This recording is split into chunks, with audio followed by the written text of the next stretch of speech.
besok ya, malam nisfu Sya'ban, supaya ada sedikit bekal tentang malam nisfu Sya'ban, pemahaman tentang nisfu Sya'ban untuk bisa melakukan sesuatu yang tepat di malam nisfu Sya'ban.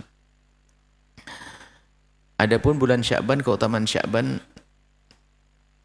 sudah mungkin pernah kami sampaikan pada beberapa waktu yang lalu sebelum Sya'ban tiba. Sekarang adalah masalah pertengahan nisfu Sya'ban. Ada di sana memang ada orang yang begitu mudah mengatakan orang lain melakukan kesesatan, bid'ah dan lain sebagainya. Termasuk ya, ada bid'ah yang sering dihembuskan atau seru apa tuduhan bid'ah yang sering dihembuskan oleh sebagian orang itu rutin, ada bulanan, ada tahunan. Bahkan ada mingguan, memang kebiasaannya semacam itu. Nah, di bulan Rajab ada orang yang membid'ahkan, orang yang merayakan Isra Mi'raj, ada orang membid'ahkan perayaan Maulid Nabi, ada membid'ahkan. Akan tapi bagi orang yang berfikir akan menyelami dong. Bagaimana kalau ada ulama yang melakukan, bukan kita memulai dari prasangka buruk dulu. Ulama melakukan, apa kira-kira kita sebagai orang awam sebetulnya jika ulama melakukan sudah cukup. Karena keyakinan kita mereka ulama.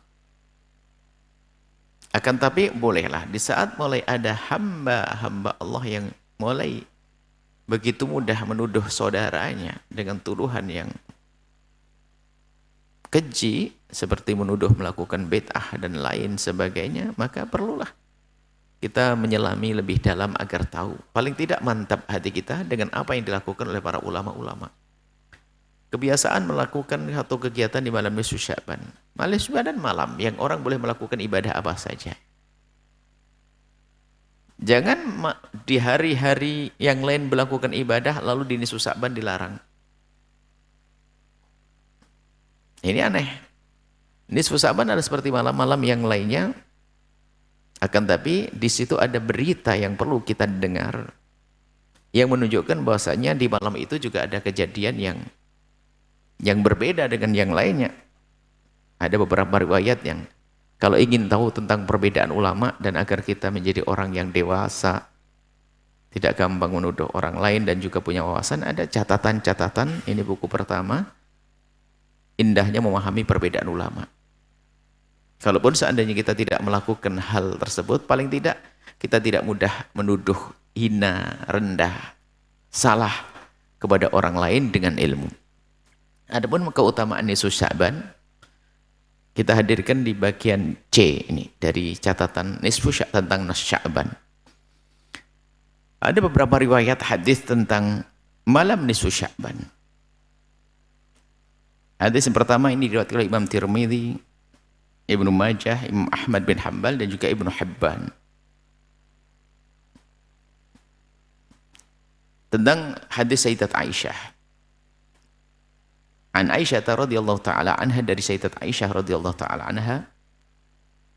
Semoga Allah senantiasa memberikan keridhaan kepada Sayyidat Aisyah. Qala, beliau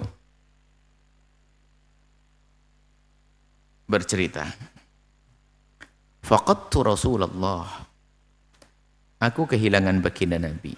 Maksudnya waktu itu malam itu. Malam itu baginda Nabi tidak ada di samping beliau. Lailatan bersatu malam. Fa kharajtu, dan aku keluar. Fa idza huwa bil baqi. Ternyata baginda Nabi ada di Baqi. Fa qala, kemudian baginda Nabi bertanya, kok nyusul kamu, kenapa? Menyusul. Jadi baginda Nabi bertanya kepada Sayyidat Aisyah, akunti takhafina ayyahifallahu alaiki wa rasuluhu? Kenapa Aisyah? Apakah kamu takut Allah dan Rasulnya menyanyiakanmu? Qultu, kata Siti Aisyah, ini ceritanya, inni dhanantu annaka ataita ba'da nisa'ik. Aku kira engkau ya Rasulullah telah pergi ke ummahatul mukminin yang lain, istri baginda Nabi yang lainnya. Faqala, kemudian Nabi menjawab. Loh, jawabannya ini kan tentang sesuatu yang bukan. Jawaban Nabi ini adalah tentu ada arti, bukan sekedar ngomong. Beliau seorang Nabi. Beliau menyebutkan innallaha lah. Beliau bercerita tentang malam itu. Innallaha azza wa jalla, sesungguhnya Allah yang maha mulia dan maha agung, maha agung, yanzilu lailatan nisfi min Sya'ban, turun di malam nisfu Sya'ban. Kalau dinisbatkan kepada zat Allah, Allah turun, tentu kita punya keyakinan akidah ahli sunnati wal jamaati, Allah maha ada dan keberadaan Allah tidak berada di tempat dan Allah tidak memerlukan tempat, tapi Allah yang menciptakan tempat. Jadi jangan dikatakan Allah pindah zatnya, Allah pindah dari tempat ke tempat. Akan tapi Allah telah menurunkan sesuatu, rahmat Allah atau sesuatu yang istimewa. Kalau rahmat Allah turun setiap saat. Di dalam bahasa Al-Quran dan hadis Nabi itu biasa menyebutkan sesuatu yang sebetulnya sesuatu itu sudah ada setiap saat. Akan tapi di saat disebutkan berarti ada nilai plusnya. Ada tambahannya. Di sini disebutkan baginda Nabi menyebutkan bahwa setiap malam nisfu Sya'ban itu Allah turun ke langit paling bawah. Allah turun ke sama'id dunia. Kemudian di situ ke langit dunia, ke langitnya dunia. Jadi yang turun ini adalah bukan zatnya Allah, ini harus kita masukkan bab akidah. Akan tapi yang turun adalah para ahli, para ulama menjelaskan Allah mengutus malaikatnya untuk memberikan kabar, memberitahu. Dan Allah mengutus malaikat-malaikat untuk menurunkan rahmat-rahmatnya. Apa? Karunia-karunia Allah berikan kepada umat di malam itu. Di dalam berbahasa,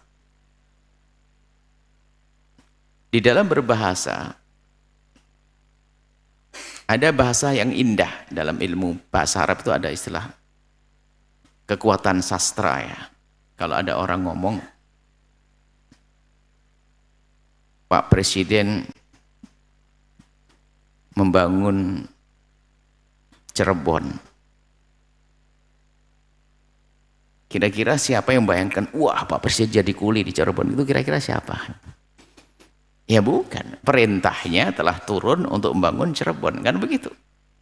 Itu sederhana di dalam pemahaman orang yang ngerti dalam berbahasa. Bukan berarti, wah Pak Presiden membangun, wah jadi kuli, angkat besi, dan sebagainya, tidak harus seperti itu. Baik, ini kalau kembali masalah urusan akidah, tentu sangat mudah bagi orang yang ingin faham tentang akidah yang benar. Yang di dalam kesesatan, tetap dalam kesesatan. Memaksakan bahasanya Allah turun dan seterusnya. Baik, kita pinggirkan dulu masalah ini, karena akidah pembahasan khusus yang jelas Allah ada dan tidak memerlukan tempat.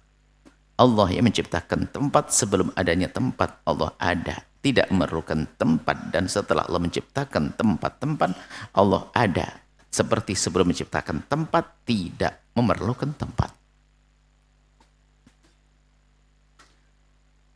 Kemudian Allah ini memerintahkan malaikat, kemudian apa perintah lanjutnya? Innallaha azza wa jalla yanzilu lailatan fayaghfiru li aktsar, lah ini loh intinya. Fayaghfiru, dan Allah mengampuni. Kan setiap saat Allah mengampuni. Setiap saat Allah mengampuni hambanya, akan tapi di saat diberitakan dengan berita khusus, maka ini juga pengampunan yang khusus.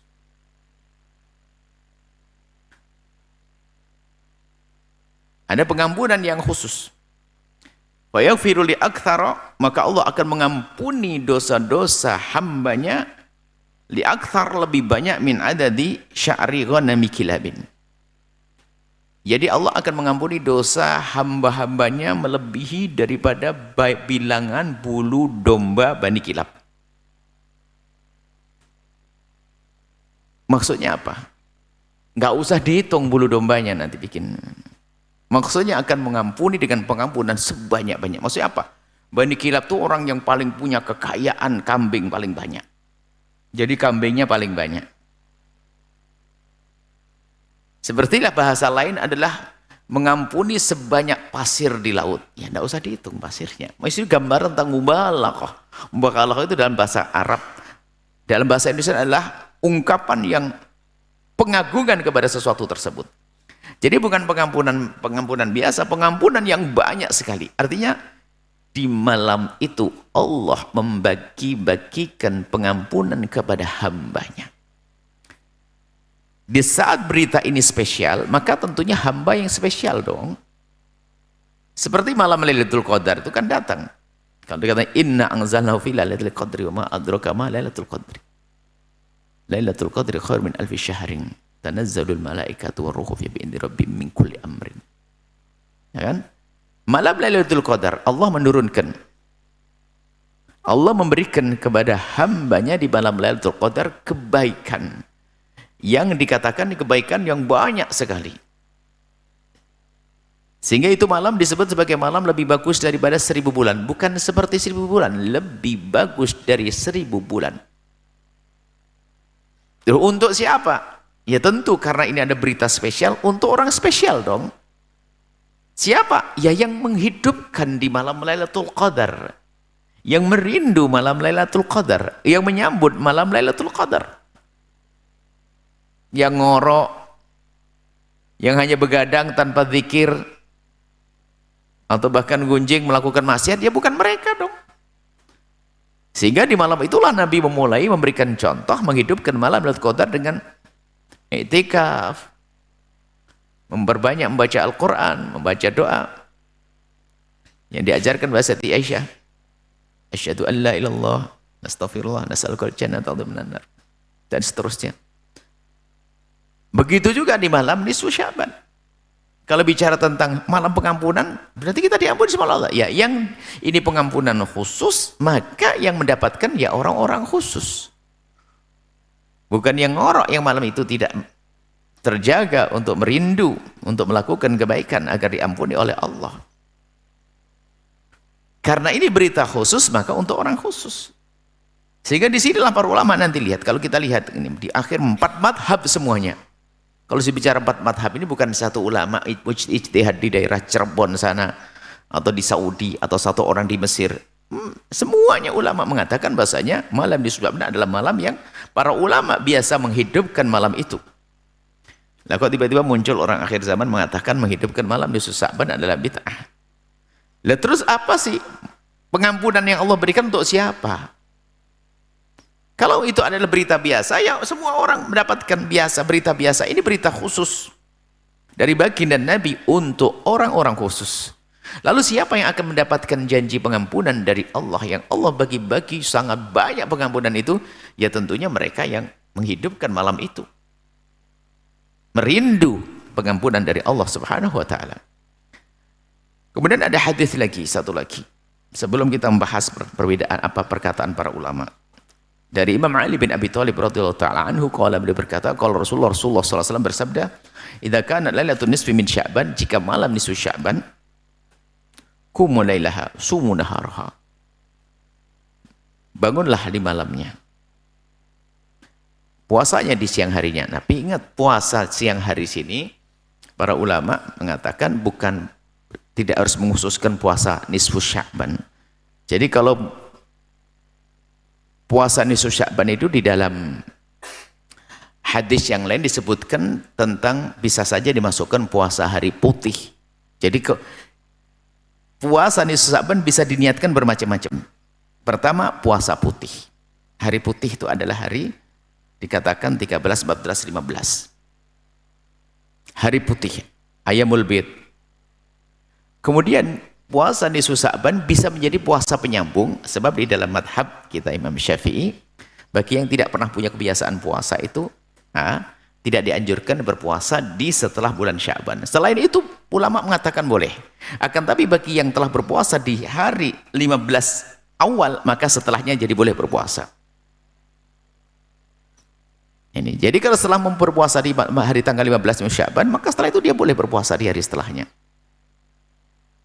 Yang jelas itu hari putih. Maka nggak perlu ada larangan. Akan tapi bertanya, apakah niat dengan puasa nisfu Sya'ban?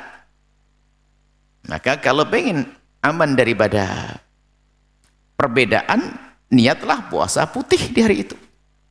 Ayyamul bid. Kalau niat begitu, tidak ada yang bisa mengatakan salah siapapun. Biarpun orang yang berbeda, yang anti malam nisfu Sya'ban pun gak akan bisa berkata itu salah. Kemudian dilanjutkan hadisnya.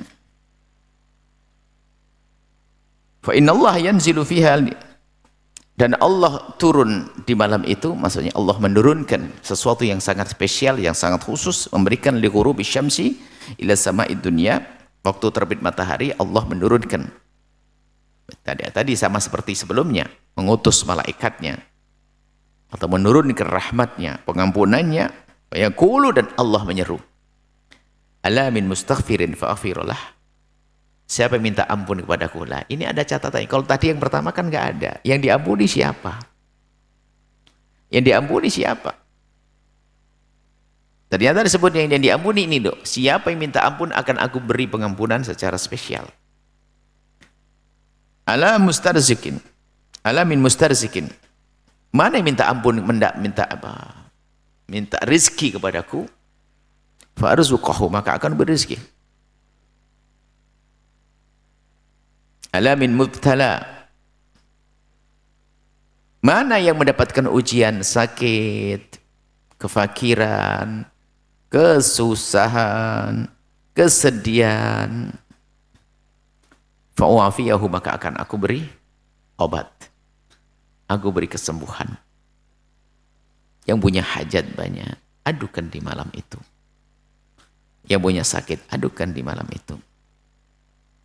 Ala kada, ala kada, ala kada, dan masih banyak. Artinya gambaran bahwasanya betul-betul istimewa malam itu. Minta apa, ayo. Hatta yatul fajru, sampai terbitnya fajar. Hadis selanjutnya. Ini banyak hadisnya. Dari Sayyidina Mu'ad bin Jabal anin Nabi SAW, dari baginda Nabi SAW, qala yattali'ullahu tabaraka ta'ala, lah ini. Yattali', Allah melihat secara khusus. Kalau Allah melihat setiap saat. Ini persis sebelumnya dalam memaknainya adalah pandangan khusus. Yattali' itu melihat. Yattali' melihat. Kalau melihat, Allah melihat setiap saat. Bahkan kita yakini Allah basir, maha melihat. Kalau sudah diberitakan dengan berita khusus, maka ini pandangan khusus. Yattali'ullahu, Allah melihat dengan pandangan khusus, tabaraka wa ta'ala. Allah melihat dengan pandangan khusus. Allah maha suci, Allah maha tinggi.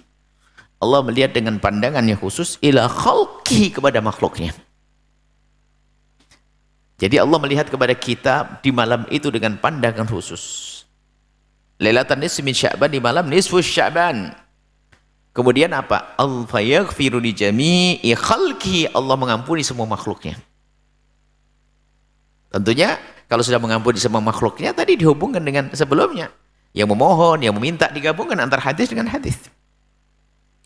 Cuman ada orang yang tidak mendapatkan pengampunan di malam itu, na'udzubillah. Hati-hati. Hari ini makanya kita persiapkan, tidak hanya malam itu kita menghidupkan nisfu Sya'ban, akan tapi kita siapkan diri kita untuk menjadi orang yang beruntung di malam nisfu Sya'ban. Apa itu? Biarpun dia menangis-nangis malam itu, menjerit, memohon kepada Allah dengan permohonan yang luar biasa, tapi ternyata tidak diampuni Allah. Siapa mereka? Ini lihat kata baginda Nabi, sabda baginda Nabi. Illa lil musyrikin, kecuali orang yang menyekutukan Allah. Ya jelas, menyekutukan Allah di luar kaum muslimin. Tapi ada dari kaum muslimin yang tidak mendapatkan. Tengok diri masing-masing. Dari kaum muslimin tapi tidak mendapatkan itu semuanya. Siapa itu? Au musyahin, orang yang punya kebencian, dendam, benci dan dendam kepada sesama.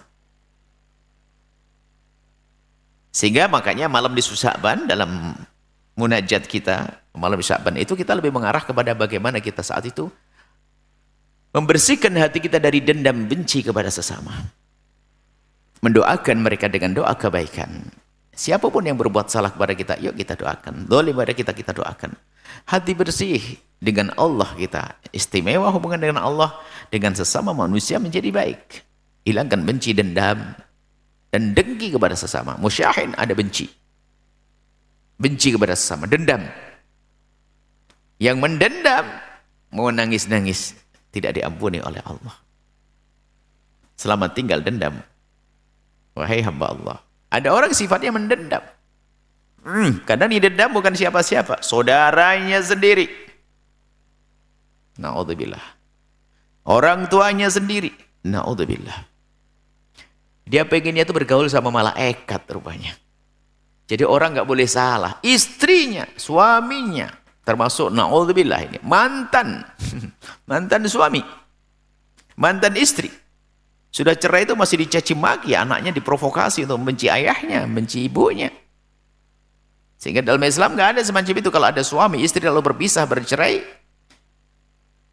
tasrih bi ihsan, perceraian yang baik.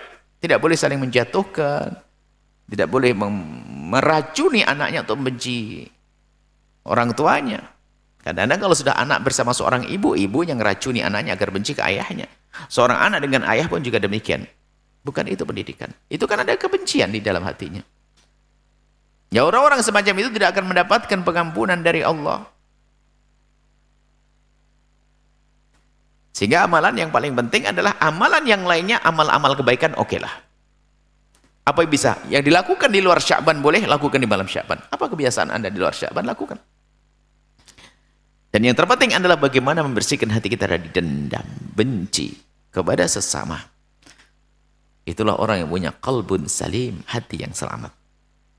Masih banyak riwayat-riwayat yang lainnya. InsyaAllah. Adapun perkataan para ulama dari madhab Hambali, dari madhab Syafi'i, Maliki, kemudian juga dari madhab Imam Abu Hanifah, dan yang lain sebagainya. Ini ada kita hadirkan di ujung, di akhir catatan ini. Sampai di sini cukup insyaAllah. Maka adapun caranya menghidupkan malam nisfu Sya'ban, ya paling tidak minimal malam nisfu Sya'ban itu Anda sholat isyaknya itu berjamaah, sholat subuhnya berjamaah. Nah, kemudian hindari hal-hal yang menjadikan Allah tidak ridho. Itu mau ditingkatkan, oke lah, Anda menghidupkan sampai pertengahan malam. Habis isya Anda tambah zikir, tidurnya ditunda sedikit lah. Kurang lebih paling tidak harus ada beda dah malam itu. Untung-untung oke lah istirahat yang awal waktu, habis itu bangun pertengahan malam, tahajudan sampai pagi, oke. Dan itu nanti insya Allah yang akan dilaksanakan di Masjid At-Taqwa Alun-Alun Cirebon. Kebiasaan seperti itu. Istirahat dulu habis sholat isya. Setelah itu bangun malam, tahajudan sampai pagi. Adapun amalan-amalan, amalan yang biasa kita lakukan di luar Sya'ban, di luar nisfu Sya'ban boleh dilakukan di malam nisfu Sya'ban. Hanya yang lebih penting lagi adalah renungan agar kita membersihkan hati kita, menjauhkan dari benci, dendam, dengki kepada sesama. Baik, sampai di sini insyaallah. Setelah Anda menyaksikan video ini, jangan lupa berselawat kepada baginda Nabi Muhammad sallallahu alaihi wa alihi wa sahbihi wasallam.